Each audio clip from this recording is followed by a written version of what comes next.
Hey everybody, Bob Babbitt here. This is Challenged Athletes Live. Our guest today, one of the most decorated Paralympians of all time. She's got 8 Paralympic medals, Oksana Masters, and a woman who is just starting her amazing career, Lera Doederlein. How are both of you guys doing? I'm great. Good. And your backgrounds are so similar, right? Both of you guys were adopted very young. Both of you had were both born Ukraine, Russia. Talk a little bit about what you remember, Oksana, of growing up. My experience is definitely, so I was adopted around, I think I was a little older than Lera from when I was adopted. It was like around 7.5, because as a kid, that half, you're like, oh no, I'm 7.5. It's not 7. Exactly. And when I came to America, I was basically failure to thrive, which means I wasn't expected to live much just because of the malnutrition. And I was around 34 inches tall and weighed 33, 34 pounds. And I was turning 8. So that's a very healthy, like 3 or 4-year-old in America. And then when I came to America, I had both of my legs. I had both my legs, but they were so severely deformed from the radiation that was, I guess, affected me more in like when I was in my mom's birth stomach. But it's a bittersweet kind of story, I guess, from my time in the orphanage than to it is now. So when you came here, and obviously sport wasn't something that anybody was expecting, was it something, when did sport enter your life, and how important was your mom into letting you know that there were no limits to what you could accomplish? My mom was that one who opened that door for me for sports. I was always competitive and always active as a child. But I also never saw anyone like me that looked like me that I could identify as being in sport or participating in sport. My mom got me into ice skating. And then when we moved to Louisville, Kentucky, we found out about the Louisville Adapted Rowing Club. And she was saying, just go out and try rowing. And I did not want to try it because it was labeled as adapted rowing. And I wanted to do what my friends were doing in middle school, which is playing volleyball with a team, not adapted. And then she was very persistent. And then finally I was like, all right, Mom, okay, fine. I'll just go and try it just so you can stop asking me. And then that's kind of when like everything just changed for me. And that, talk about being in the right place, right time, and just finding your belonging. I mean, on the water, that's where sports for me, just that door opened. Yeah, and you go to London for the Paralympics, and you come away with a bronze medal in mixed double sculls. Now, it's one thing to think, okay, I think I could be an athlete. Now you're a Paralympian and a medalist. How did that change your perception of you? It made me believe in myself. Like, I've always believed in myself, but it's like such a fine line sometimes where you believe in yourself, but you also doubt yourself, just like you are your own worst critic. And then you also like push yourself to be better. And it's one of those things that, so I found out about the Paralympics in 2008 in Beijing. And I was told that I was too small. I would never make it to be an athlete. It's just, I need to find something more realistic to reach for. And that fueled it. And so fast forward to committing all my time, moving away from home to make it to London, and then to be on the podium dock in London was just like, oh my God, I can actually do it. And then that is when I first realized I belong with these athletes, with these world-class athletes, and pushed me to want to chase for a shiny or different color. Now, and Lera, from your perspective, you were adopted a lot younger and came over to Arizona. And you had leg braces and arm crutches really for the first 14 years of your life. Talk a little bit about making that decision to have your legs amputated and when you realized you can be an athlete. Well, when I decided to amputate, it was really a decision between me and myself, really. Nobody else could make the decision, really, because my parents gave me the option. And for me, 14 years old, that was a pretty heavy decision, deciding whether or not I was going to cut off my legs.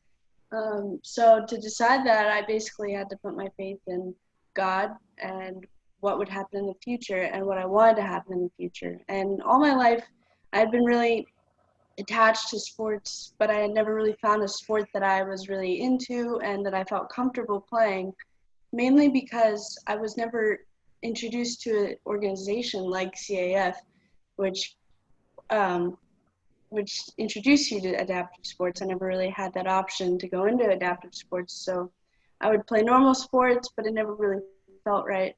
So when I had the discussion with my doctor about amputation, it was more because I had to, more because in the future I wouldn't have the option to walk or play sports or to do anything freely and independently like I had always done. So the biggest thing for me was gaining that independence and mobility for the future. So I decided to take the surgery, and I recovered 3 or 4 months later, got into a pair of legs, and the first time I was up at my prosthetics office, they offered me to play sled hockey. And I was like, what is this sport? I've never even liked hockey. So I was still living up in Arizona, so I was like, who plays hockey in Arizona? This is crazy. But my mom and dad were like, you should try it. You should try it. It'll be fun. So I went up to the Coyotes den and tried out hockey for the first time. Got on the ice. I fell a lot. I was really bad at skating, but as soon as I got on the ice and I just glided through the ice and through everybody, getting hit by everybody, shooting the puck a few times, felt pretty much like home. So I figured I'd stay there for a while, but of course I needed equipment of my own. So when I first started, I didn't have equipment that was really right for me. I had a sled that was like twice as big as I was. So I found Challenge Athletes up in San Diego, where I live now, and Bob Babbitt actually, took me to the NHL network and gave me new sled equipment. And for that, it changed my entire career in sled hockey. And then I was introduced to even more sports from there. So it's just been a real roller coaster ever since that surgery. It was definitely the best decision of my life. So the bond between the two of you, Oksana, talk a little bit about the bond between you and Lera because of the backgrounds and the fact that you are both doing multiple sports. Oh man, like if you could see the goosebumps that I have on my hairy arms right now, and because it's just like hearing you say your story. It's like literally very similar. So I had my first leg amputated when I was 9, but when I was 14, I had to make that decision of when to amputate my second leg. And I knew from what I was missing from the first one, like, I don't want to. But the doctors said that like it's just the quality of life I would not be able to keep up with what I wanted to do and the sports I wanted to do unless I amputate my leg. And it is something like you said where you're the only one who can make that choice. No one else can make it for you, and just putting it up to God and hopefully everything works through. And that's just one of the things. It's like we're both adopted. We both had to experience of making that hard decision of amputating a leg. And for you made both of your decisions at the same time, but it's just like, oh my gosh, not that you're like a mini me, but I just want to like wrap you up in my arms and just give you everything that I wish I had. And seeing you through CAF, like now, like especially being your teammate alongside you with the Handcycling team, to be able to like guide you and like you make your own decisions. But like if I can at all give you my experiences and anything that I wish I had someone there to just be a physical example or to talk about something that truly understood what I'm feeling. Like I hope I can be that for you. And it's really important for me as an athlete. It's not just about myself. I want to give back to people like Lera. So Oksana, when you guys were first both part of our women's hand cycling team, when did you realize that connection, that both of you came from orphanage and both of you were adopted? Well, I think it's a little bit between, so like our connection I don't know, Lera, how it happened for you, but so Carlos reached out. He's like, there's this girl, she's just like you, double amp, she's got this bright future. And then I think our Nordic team, our development team also is saying there's this girl who, like, we found out about her, I think it was through CAF or some organization, and really would like for you to talk to her because she's going to be awesome and you guys have similar stories. And then I social media stalked you because you had an Instagram and messaged you, and I'll never forget, like, when I was like, oh my gosh, you need to come out and you need to try skiing. At that time I didn't know you were into cycling yet. I think Carlos was saying you were just starting and you weren't sure if you wanted to, and your reply was like, do you really think so? Because I was like, you will be unstoppable if you want to do this. Nothing's going to stop you from doing it if you want, put the work into it and you want it. And you're like, really? Next thing you know, you're at nationals with me alongside. We're racing together. It's amazing. What I love is just that how things happen so quickly. Lera gets into sled hockey. Next thing you know, she's a 21st Duck at the Anaheim Ducks game, right? And for you, it seems, Oksana, the same type of thing where you went from your rowing and then you get into cross country adaptive skiing and then hand cycling.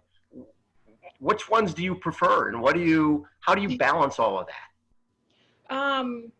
Man, it's hard. I think Lera gets asked this question a lot too, being a multi-sport athlete. It's hard. It's like trying to say, like, which child is your favorite. Yeah. But I love them all. So I think a lot of people don't realize actually my connection through CAF and through sport, through all my sports, was like, when I got into rowing and wanted to make the London team, we were training in this really heavy, like tank-like boat, and it was hard. You need to get equipment, and rowing boats are so expensive. And the coach that I had working there knew about CAF and this grant, and we applied, and CAF actually helped get a racing boat for me and supported part of it where I was able to put that time and train. And I say that because my answer is always rowing. It's the first sport I did. It's like my wedding dress when you try it on. Lera, you're too young. You're never allowed to get married, by the way, but you try it on.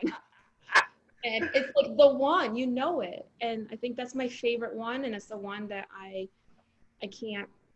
no longer compete at that high level, but it's my favorite sport. Talk a little bit about your association with Toyota. Toyota's been a big supporter of CAF, and you're part of that program as well. I am so lucky, and sometimes have to like pinch myself, that I am a part of Team Toyota, and I have such a not only like support of CAF through my cycling dreams, but also like Team Toyota. And one of the coolest missions is kind of aligns perfectly with CAF, is like providing mobility for all, and any athlete, it can be an athlete. And that's exactly, people view Toyota as a car company, but they don't realize that Toyota is more of a mobility company than anything. We get in the car to drive, and that is enhancing our mobility to get from point A to B. And it's helping me get my bike to my races or my skis and biathlon. And it's incredible because Challenge Athletes Foundation is supporting athletes to go places through sports and providing it. And that's Toyota's same model. Let's just go places. And it's incredible to know that my team, Challenge Athletes Foundation, is partnering up and having the support that has made the world's difference to me as an athlete with Toyota is just incredible, because people like Lera, she's the future, and it's gonna like catapult that for her. Speaking of going places, and speaking of Lera, we're talking, you've seen her out there cross-country skiing. You also, took a couple silver medals in para-biathlon as well. What sports do you see for her? What do you see when you look at her from the outside? What are her limits, and where do you see her having her greatest success? Anywhere she sees being successful, there's no limits for her. And that's the biggest thing. I think in general, there's no limits for any athlete that has a unique difference about them. Whether you have a leg, you're in a wheelchair, you have a cane, there are no limits. The only limit is going to be your mind that you put on yourself, on your goals that you set. And Lera, like, you can do anything. I know you're trying to get me to try hockey. I don't know. But let's focus on skiing right now.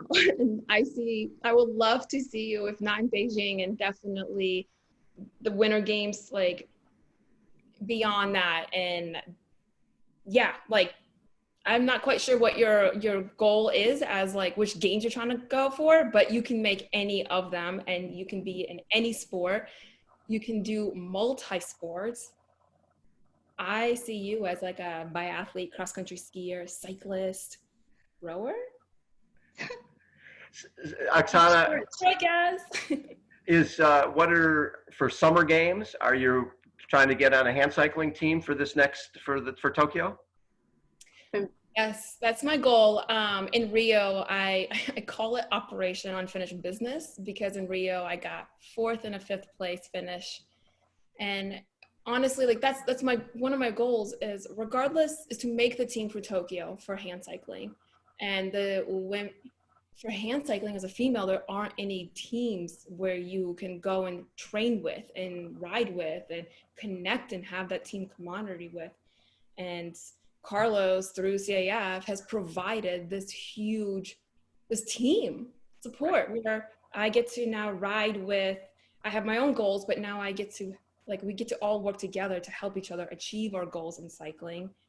And Tokyo for me, I would love to make it there, but it's not about, as much as I want to bring home gold for CAF and for our team and my country, my main passion now is to try and like help put that sport on the map within the US. So that way, yeah, more people have access to it. What makes Carlos such a good coach? Oh my gosh, well, he puts up with all of our Lera's and I's crazy busy schedules with multiple sports, and just knows how to, he's an athlete himself. He has been there himself. He knows everything you're feeling. He's been there and gets it. And he sees where that underrepresentation for women hand cycling is not there. And he genuinely has that same passion in trying to, like, you love cycling, you love fitness, let's just make it possible where every girl is able to ride a bike. This is something that every kid grows up doing, regardless if you have a disability or not. Like, everyone should have the right to do it. And then if you want to pursue it even further, like to that competitive level, like Carlos is there to get you to that next level. And his excitement and passion for sport and cycling and triathlon it's very contagious. No question. Hey, and for you, Lera, talk a little bit about Carlos, but also how important has Oksana been for you as a role model and a mentor? Oh, it's meant so much to me to have Oksana here in my life now, because she's like a big sister to me now. And not only that, but she's a good friend and a best friend, basically. And for her to be in almost the same situation as me, she's a role model. So to be able to look up to her and see all the things that she's done, and then hear her telling me that I can do the same things, is just, it fills my heart. Because I know that I can do those things, and it makes me even happier to hear that someone just like me knows that I can do it too. And to have that support is really nice. And when you see the number of sports that Oksana has competed on at the Paralympic level, that has to give you a little confidence as well that, wait a second, if Oksana can do that, then the door has been opened and I can do that as well. Totally. Talk a little bit about Carlos, because I remember having you come out to the hand cycling camp for the first time and getting the kneeler. And did you have a clue that you would be good at that sport? No. I say that because I came to a clinic one day and I met Carlos, and he's like, "Oh, you're a double amp. Have you heard of Oksana Masters? She's a hand cyclist. You should try hand cycling." Rare breed. Double amps are very, especially females, we're like a very rare commodity. Yeah. So to hear him say, "Hey, you should join my cycling team," off of one day of cycling was a little intense in my head, but I warmed up to it, especially with his help and his support, getting me a bike. He actually basically refurbished a bike for me along with some help. And to get that bike almost right away, I feel like it was incredibly helpful, and it made me feel like I could go a lot of places with it. And to join the team off of no experience was, oh, it was a dream come true. Because I get to try this new sport, and I get to get into it, and I get to get experience and also cycle with all these amazing women. And it's just been great to have Carlos put together this team, because like Oksana said, he's incredibly passionate about this sport, about cycling, and about making it more out there for people, especially making it more available and making it more of a thing for a woman in hand cycling. It's been really Especially good. Wheeler, because I don't know where he ended up looking after you, but like there's no women kneelers in our category out there, and I struggled with trying to get a bike, and that's, I think Carlos, like I gave my first bike that I had to Carlos, and that's the one he refurbished for you, and it's like the Red Dragon or what he was naming it, something. Yeah, he calls it the Red Dragon. You guys are awesome. Hey, thank you both for taking so much time to chat. Oksana, I love this relationship between you and Lera and how you've been such a great mentor for her. And I think seeing you do all those sports makes her realize that there really are no limits and she can do whatever she wants. And appreciate all of that you guys are doing to make CAF great. You both are such great role models for CAF and for your sports. Thank you. Well, thank you for everything that you and through CAF are doing, because seeing is believing. Like we got to be able to see it before we can believe it in ourselves and see ourselves doing it. And you are helping that, making that possible for not just Lera and I, but generations of athletes to come, for sure. So thank you. I love it. This has been, thank you, Lera. Thanks, everybody. This is Challenge Athletes Live, and we'll catch you next time.